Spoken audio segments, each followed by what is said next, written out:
إلهي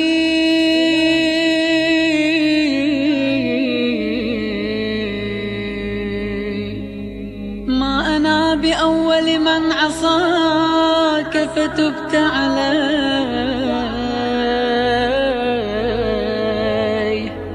وتعرض لمعروفك فجدت علي يا مجيب المضطر يا كاشف الضار يا عظيم البر.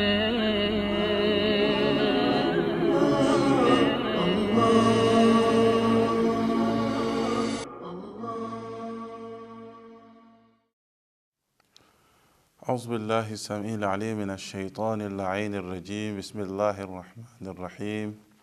الحمد لله رب العالمين، ثم الصلاة والسلام على أشرف المرسلين حبيبي وحبيب إله العالمين أبي القاسم المصطفى محمد وعلى آل بيته الطيبين الطاهرين وصحبه المنتجبين.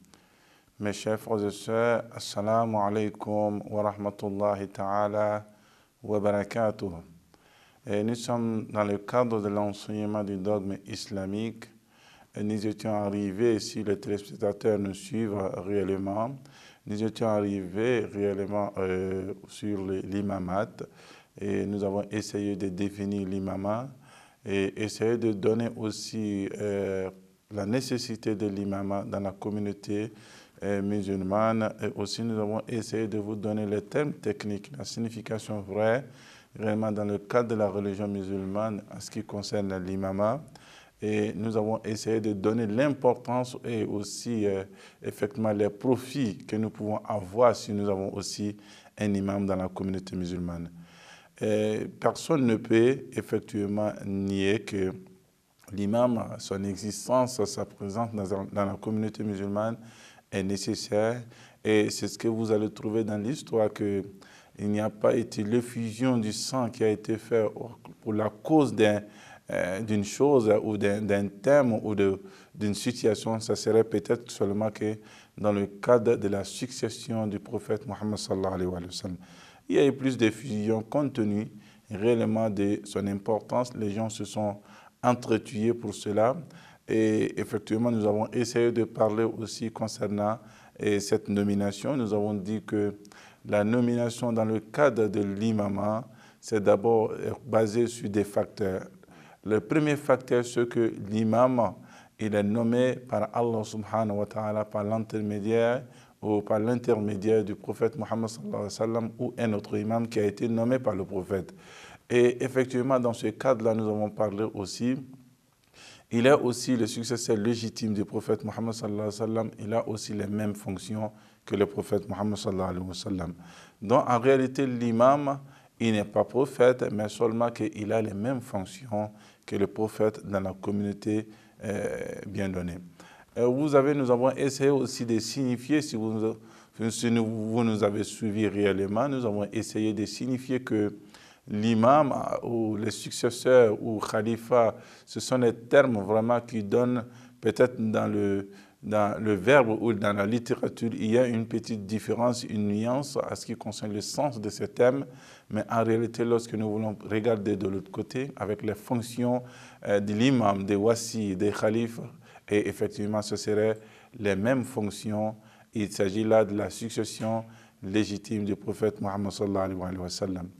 Et effectivement, nous avons essayé aussi de signifier que lorsque le prophète il était en vie, il s'inquiétait pour cette situation après son décès pour la communauté musulmane. Il est important que l'islam puisse réellement nous proposer aussi un remède pour cette situation, parce que j'ai essayé de vous relater un hadith. Dans les hadiths, à la fin de ce hadith, le prophète disait que sa communauté allait se diviser en 73 communautés. Donc en 73 groupes, il dit que 72 en enfer et une seule communauté partira directement dans le paradis. Et il a dit ceci que dans les hadiths, هي الذي اتخذت محبتك وهم شيعتك. Il dit ceux qui se sont accrochés, il a dit à Imam Ali alayhi salam, ceux qui se sont accrochés à ton amour, et ce sont ceux-là, tes chiites et tes partisans. Et effectivement, en réalité, Imam Ali, il est avec le Coran est toujours avec lui, c'est ce que le hadith, il a dit, le hadith dit de la part du prophète Muhammad sallallahu alayhi wa sallam, Aliyum ma'al haqq wal haqq ma'ali. Il dit Ali est toujours avec la vérité et la vérité toujours avec Ali. Et il a dit encore dans un autre hadith, Aliyun ma'al Qur'an wal Qur'an ma'ali. Imam Ali alayhi salam, il est toujours avec le Coran et le Coran est toujours avec l'imam. Donc en réalité, il est le repère si quelqu'un il se retrouve dans une confusion après le prophète Mohammed, dès le décès après le prophète Mohammed jusqu'à nos jours, il serait mieux pour lui de se lier ou de se rallier réellement aux enseignements d'Imam Ali alayhi salam et aussi ça, c'est une famille. Il est important que nous puissions aussi signifier que nous avons parlé de la place que l'imam occupe réellement dans la communauté musulmane et nous avons essayé de vous rappeler que le prophète Muhammad sallallahu alayhi wa sallam ne cessait pas réellement à faire savoir réellement ou c'est éveiller la conscience des musulmans sur cette question. Je vais vous parler de l'imamat. Donc, dès l'avènement de l'islam, nous avons dit qu'il a appelé ses proches et les présidents des tribus, les chefs des tribus, chez lui à la maison, à une invitation ouverte dans laquelle il a essayé d'annoncer et d'appeler les chefs des tribus à l'islam et personne n'a répondu favorablement seulement qu'Imam Ali alayhi salam. Et il a dit même si que celui qui répondra favorablement à mon appel, il sera mon successeur, il sera mon calife et il sera mon héritier. Et effectivement, c'est Imam Ali dans ce jour-là qui a pu répondre réellement favorablement à l'appel du prophète Muhammad sallallahu alayhi wa sallam. Donc il a dit que tu es mon wasi, tu es mon calife et aussi tu es warisi. Ça veut dire que quoi? Tu es mon successeur, calife, et aussi tu es aussi mon héritier. L'héritier ici, ce n'est pas dans le contexte de l'héritage qui se trouve en islam, mais plutôt l'héritage dans les fonctions, à ce qui concerne la fonction du prophète Muhammad sallallahu alayhi wa sallam. Et nous avons essayé effectivement de vous rappeler de ces événements aussi très importants que moins les musulmans en parlent. Lorsqu'on parle de Ghadir al-Khum, le prophète Muhammad sallallahu alayhi wa sallam, comme il est appelé chez nos frères sunnites, le pèlerinage d'adieu. Le prophète, lorsqu'il voulait effectuer le pèlerinage à la Mecque, il a demandé aux musulmans qui étaient à la Mecque, il a annoncé ce pèlerinage-là, le dernier pèlerinage d'adieu du prophète Muhammad sallallahu alayhi wa sallam. Il a même invité d'autres communautés dans des pays différents, dans les différents coins du monde, afin qu'ils puissent venir participer avec lui dans ce pèlerinage, comme s'il avait un message réellement à donner à la communauté musulmane et c'était une occasion réelle pour rassembler les musulmans afin de faire passer le message qui était aussi très important. لبيك ذا العفو لبيك إني آت منك إليك لبيك اللهم لبيك إني عبد بين يديك. Et ces jours-là, après le pèlerinage d'adieu, nous avons dit qu'il a fait appel à tout le monde à un endroit qu'on appelle un carrefour, qu'on appelle Ghadir al-Khum. Il a appelé tous les musulmans là-bas, ceux qui avaient dévancé les autres. Il a essayé de les rappeler, les faire revenir dans le même endroit. Et c'est ce qu'il a essayé de dire que Ayyawma akmaltu lakum dinakum wa atmamtu alaykum ni'mati wa raditu lakum al-islam dina. Aujourd'hui, j'ai parachevé pour vous votre religion. J'ai accompli, c'est-à-dire que le bonheur sur vous et aussi j'ai agréé l'islam comme étant la religion. De la part d'Allah subhanahu wa ta'ala, akmaltu lakum dinakum, j'ai parachevé pour vous votre religion. Avec quoi? Avec l'imama, l'annonce de l'imama d'Imam Ali alayhi salam, lorsqu'il a été dit Ya ayyuhar rasoul, balligh ma unzila ilayk. Il a été dit que le prophète annonce ce qui a été révélé. Si tu ne le fais pas, c'est comme si tu n'avais pas annoncé la parole d'Allah subhanahu wa ta'ala. Ça veut dire que la mission prophétique, ça serait vraiment tiré en néant et si tu n'annonçais pas ce message-là. Wallahu ya'asimuka minan nas. Seul Allah subhanahu wa ta'ala te protégera des hommes. Effectivement, comme s'il y avait réellement une inquiétude, que c'était difficile pour les hommes, pas seulement que le prophète avait peur, mais c'était difficile pour les hommes vraiment de percevoir ce message-là à ce qui concerne l'imama d'Imam Ali. C'est pour vous dire que dans le passé, le prophète avait essayé de l'annoncer, mais en ce moment, l'avènement de l'islam, la communauté musulmane était une communauté très restreinte, dont le prophète Mohammed sallallahu alayhi wa sallam, il a fait un effort à travers l'éducation de la communauté, à travers la construction de cette cité qui était à Médine, et aussi même les derniers jours, parce que après le pèlerinage d'adieu, il est resté pendant 90 jours en vie. C'est en cela qu'il a trouvé vraiment une occasion aussi importante, une occasion en or. Il a fait appel aux musulmans qui sont venus réellement participer au pèlerinage. Et après le pèlerinage, il a fait passer ce message que Allah subhanahu wa ta'ala lui dit Ya ayyuhar rasoul balligh ma unzila ilayka min rabbik wa in lam taf'al fama ballaghta risalata wallahu ya'asimuka minan nas. Il a été dit oh le prophète balligh ma unzila ilayka min rabbik. Il dit que annonce ce qui a été révélé de la part d'Allah subhanahu wa ta'ala wa in lam taf'al fama ballaghta risalata. Si tu ne le fais pas, c'est comme si tu n'avais pas annoncé la parole de Dieu dès le premier temps jusqu'au dernier de ces jours. Il était important, mes chers frères et sœurs, lorsque Allah subhanahu wa ta'ala lui a dit ce message, il a fait accompagner ce message par cette garantie et Allah subhanahu wa ta'ala lui a dit que je suis ton protecteur et je vais te protéger de tous les hommes. Wallahu ya'asimuka minan nas.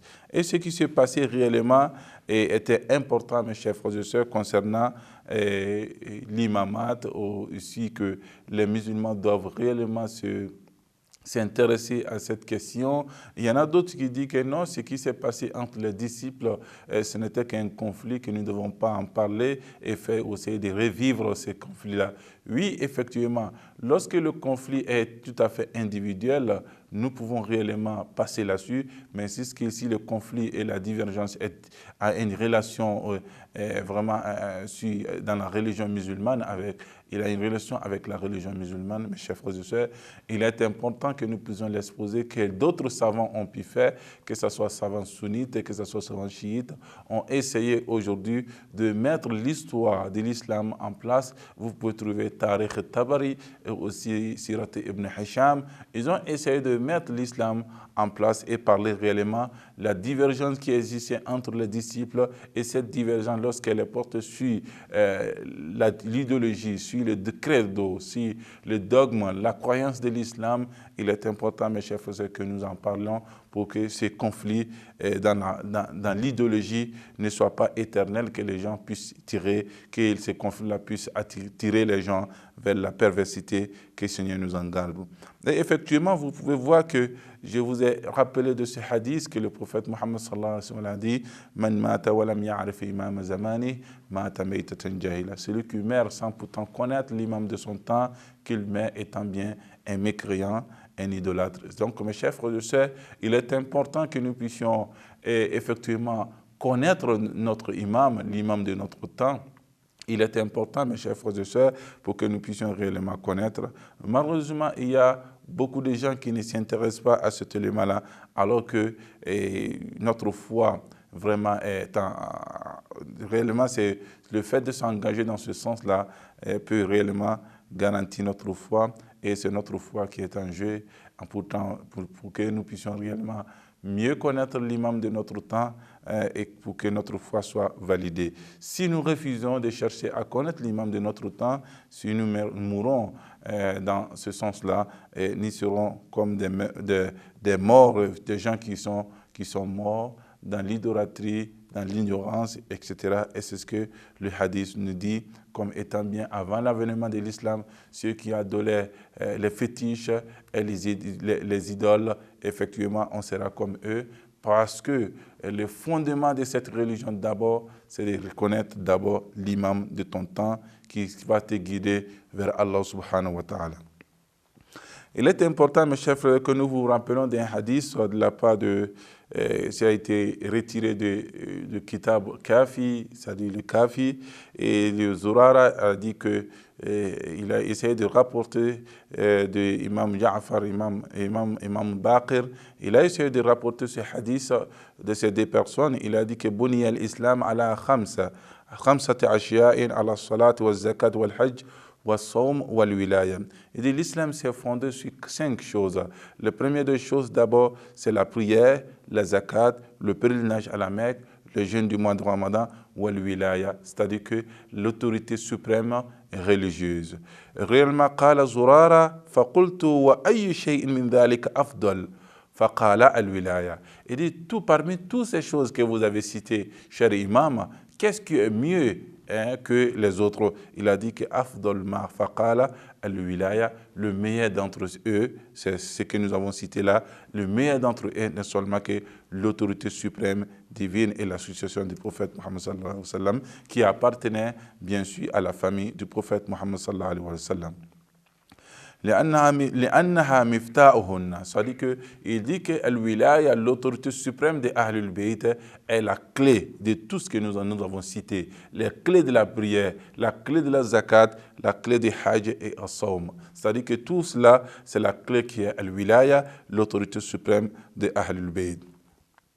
Wal-wali huwa ad-dalil alayhinna. Il dit que c'est celui-là même, c'est al-wali, l'autorité suprême de la part, celui qui est l'imam, c'est lui-là même qui est le guide, qui nous guide et qui nous éclaire à ce que, concernant ces sujets que nous avons cités, tels que la prière. C'est l'imam qui nous éclaircit réellement les questions concernant la prière, la zakat, la hajj, et aussi le jeûne du mois de Ramadan. Parce que celui qui est le garant de ces choses-là, et c'est ce qui nous apporte plus d'éclaircissement. Si il n'est pas là, nous serons dans le flou.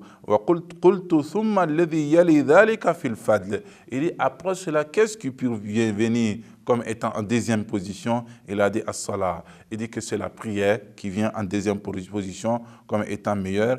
Inna Rasulallah sallallahu alayhi wa sallam qala as-salatu amud dinukum. Il dit que le prophète Mohammed sallallahu alayhi wa sallam a dit que la prière est le pilier de votre religion. قال قلت الذي يليه في الفضل قال الزكاة. Il dit après la prière, et après la prière, il dit que la zakat vient en troisième position. لأنها قرنها بها وبدأ بالصلاة قبلها. Il dit qu'il a essayé de mettre la prière à côté de la zakat. Aqimu salah wa atu zakat. Lorsque vous prenez le Coran, vous allez trouver que Allah subhanahu wa ta'ala, lorsqu'il nous parle de la prière, de l'accomplissement de la prière, à côté de la prière, il nous parle aussi de la zakat. Il a voulu dire que réellement, à côté de la prière, ce qui vient comme important, réellement, ce n'est rien d'autre que la zakat.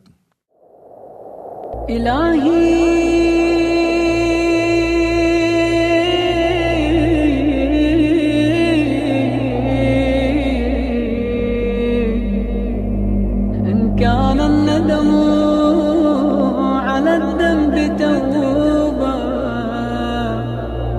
فإني وعزتك من النادمين.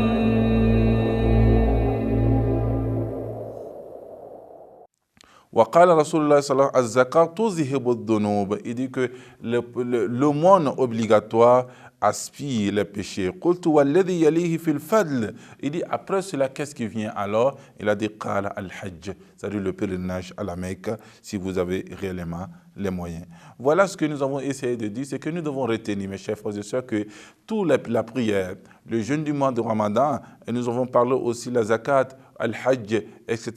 Et tous ces éléments-là sont importants dans la religion. Hein?